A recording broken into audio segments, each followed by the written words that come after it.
You want to implement data exchange between your merchandise management or online shop and SnapTrade? There are two options for this connection, either through the external price file or the FTP upload. You can find both options on your marketplace under the Integration tab. For detailed information, visit our online help. Let's first take a look at the external price file.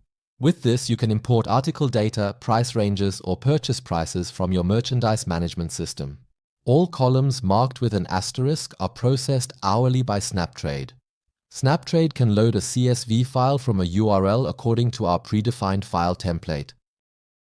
Now onto the FTP upload. With this, you can store the data from SnapTrade in the form of a CSV file on an FTP server, which can then be further processed. To do this, you provide the access data for the FTP server as well as the desired file name. You can choose up to 4 times for data transfer. As you can see, regular data exchange between SnapTrade and external systems is possible. If you have any questions or need individual support, please don't hesitate to contact us.